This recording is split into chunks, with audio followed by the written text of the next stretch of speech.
สวัสดีค่ะครัวคุณปิมอินยูเคนะคะเดี๋ยววันนี้เหมือนเดิมปิมจะมาตำส้มตำกินกับข้าวเหนียวหิวมากค่ะวันนี้หิวจนสั่นเลยค่ะเพราะว่าเมื่อเช้าอ่ะปิมกินขนมปังแผ่นเดียวเพราะว่าลูกงอแงนะคะเมื่อเช้าต้องรีบทำแล้วหิวมากเลยค่ะตอนนี้ยังไม่เที่ยงเลยนะคะอีก10 นาทีเที่ยงปิมนึ่งข้าวเหนียวไว้แล้วค่ะย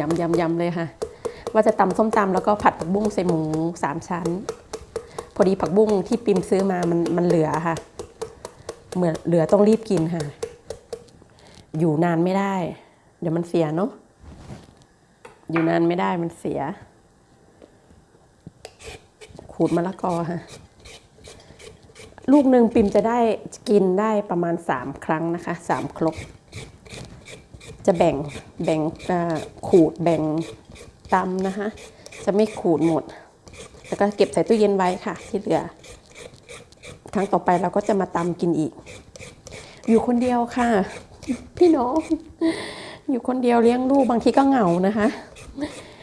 มันก็มีบ้างเหงาแต่ว่าถ้ามีอะไรทำอย่างเงี้ยค่ะถ่ายวิดีโอทำ YouTube ทำคลิปอย่างเงี้ยพอยังชั่วหน่อยแต่ว่าช่วงนี้ไม่ค่อยได้เหงามากหรอกค่ะเพราะว่าลูกก็เริ่มโตละ1 ขวบกับอีก5 เดือนละเริ่มโตเริ่มซนละตอนนี้เขาหลับอยู่ค่ะหลับอยู่ปิมก็จะรีบมาทำกับข้าวเลย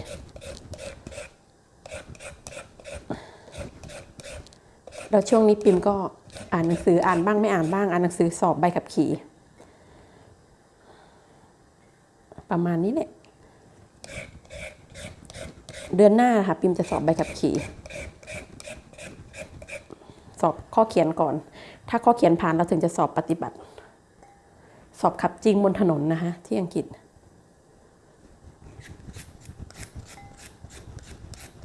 ทีนี้วันปิมเรียนขับรถเกียร์ธรรมดาค่ะทุกวันเสาร์1 ชั่วโมงเพราะว่าปิมไม่มีเวลาเพราะว่าต้องดูแลลูกยังดื่มนมแม่อยู่เลยค่ะยังให้นมลูกอยู่ปิมโอเคปิมจะใส่แครอทไปด้วยนะคะเพื่อเพิ่มสีสันปิมชอบใส่แครอทนิดนึงนะคะนี่ค่ะขูดเสร็จแล้วนี่ค่ะเพื่อนๆเดี๋ยวเรามาตำกันเนาะนี่ค่ะเพื่อนๆเห็นไหมมันไม่ค่อยชัดเนาะเห็นไหมฮะนี่ค่ะเพื่อนๆเส้นมะละกอผสมกับแครอทของปิมนะคะเดี๋ยวปิมจะมาตำส้มตำกินกันมาเลยตำนะคะพริกแห้งใส่ไปรวดโอ้พริกแห้งเยอะเดี๋ยวมันเผ็ดเอาออกก่อนใส่น้ำตาลนะคะน้ำตาลปี๊บน้ำตาลมะพร้าวนั่นแหละค่ะ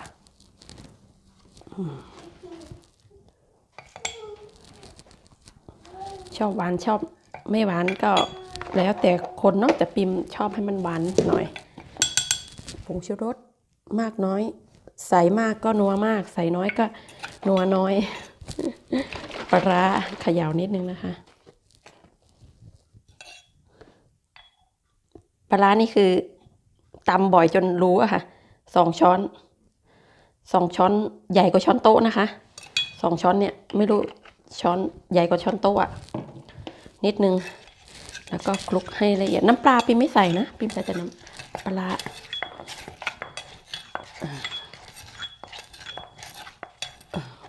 คลุกให้น้ำตาลกับผงชูรสละลายก่อนนะคะก็ใส่มะเขือเทศกับมะนาวสูตรของปิมนะ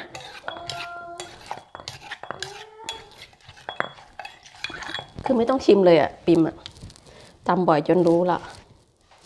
ใส่มะเขือเทศเลยนะคะถ้าน้ำตาลกับผงชูรสละลาย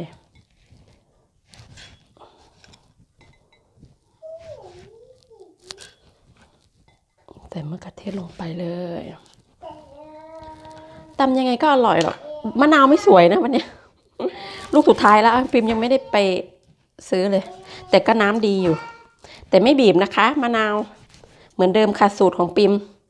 ไม่บีบมะนาวนะคะจะเปรี้ยวเกินไป แค่นี้พอแล้วก็คลุกนิดนึง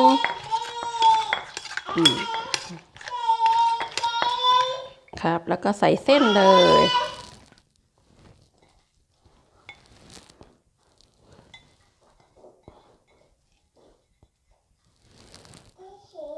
ใส่เส้นเลยนะคะคลุกทีเนี้ยตำเลยค่ะตำเบามือนะอย่าตำแรงตำแรงไม่ได้เดี๋ยวมันเปรี้ยวเกิน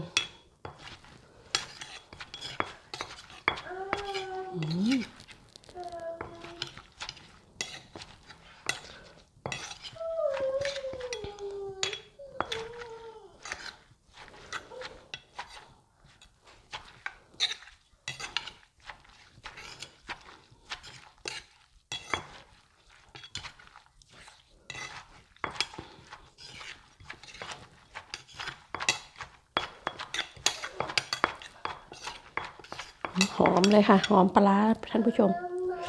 ชิมค่ะ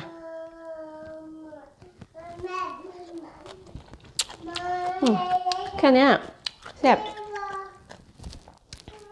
คือไม่ต้องปรุงเพิ่มแล้วอ่ะรู้แล้วอะค่ะตักใส่จาน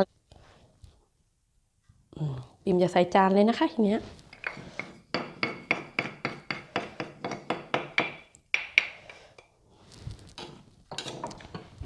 ส้มตำปลาร้าดูผักมีชะอมมีมะเขือมีหน่อไม้นะคะผักกาดเทลงไปโอ้ยโทษทีค่ะช้อนบังเทลงไปเลย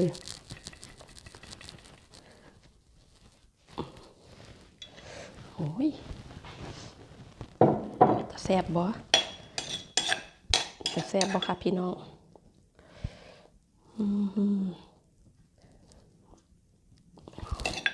กินชะอมเตะจมูกเลยชะอมกับปลาร้าเตะจมูกน้ำลายไหล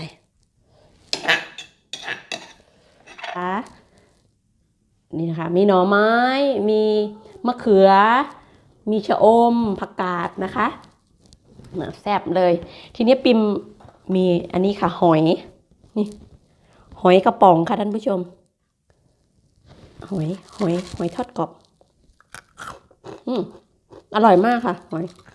ปิมเทลงไปเลยนะคะ1 กระป๋องเลยหอย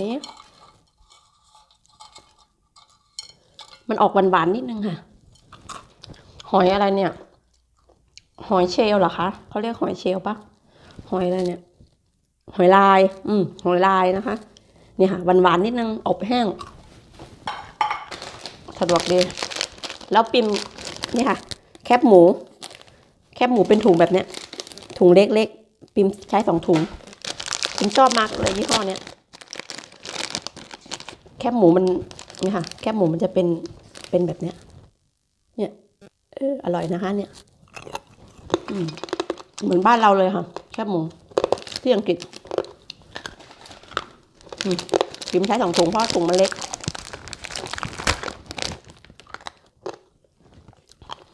ใส่อีกถุงนึงนะคะ2 ถุงได้แค่นี้แหละค่ะถุงมันเล็กนี่ค่ะเสร็จแล้วค่ะส้มตำแคบหมูนี่ค่ะเสร็จแล้วค่ะส้มตำแคบหมูนะคะแล้วก็มีหอยลายอบแห้งมีหน่อไม้แล้วก็มีชะอมมีมะเขือเนี่ยค่ะไปทานกันเลยค่ะไปเลยค่ะพี่น้องมากินตำบักหุ่งนำกันค่ะพี่น้องมาเลยค่ะพี่น้อง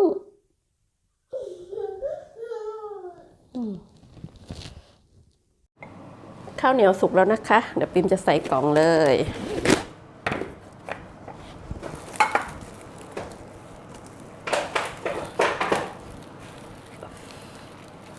เอาอายออกนิดนึง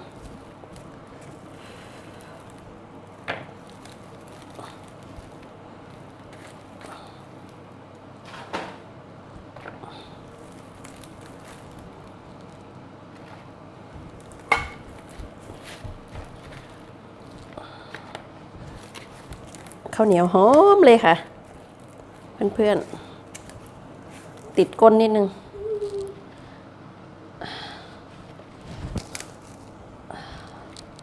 ข้าวเหนียวปิ่มจะแช่น้ำเอา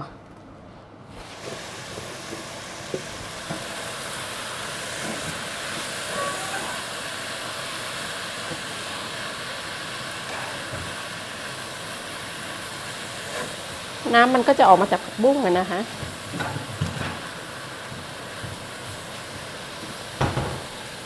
นี่ผัดผักบุ้งใส่หมู3 ชั้น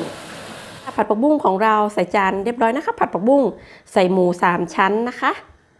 เสร็จแล้วค่ะเตรียมเอาไว้กินกับส้มตำได้เลยสวัสดีค่ะครัวคุณปิมอินยูเคนะคะมาพี่น้องมากินส้มตำวันนี้นะทั้งป้อนลูกทั้งส้มตำนี่แหละค่ะชีวิตแม่ลูกอ่อนอ่ะลูกอ่ะปูนเป๊ปซี่ดื่มเป๊ปซี่ก่อน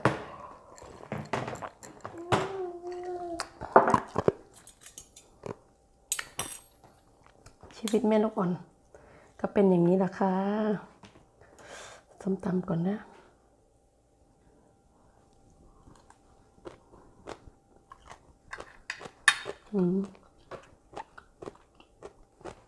มะเขือค่ะ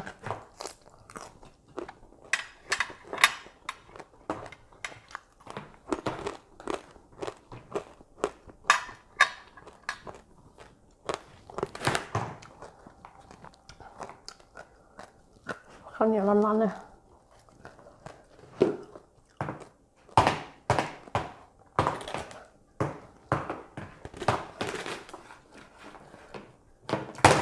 ผัดผักบุ้ง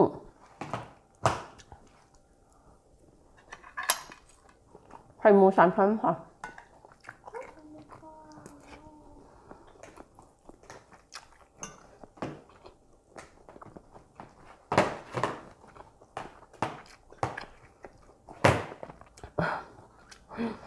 เนี่ยลูก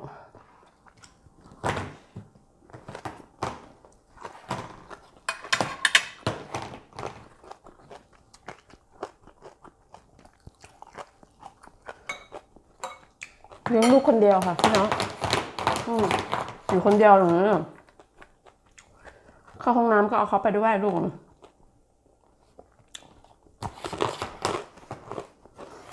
อันนี้ซุปมะเขือตั้งแต่เมื่อวาน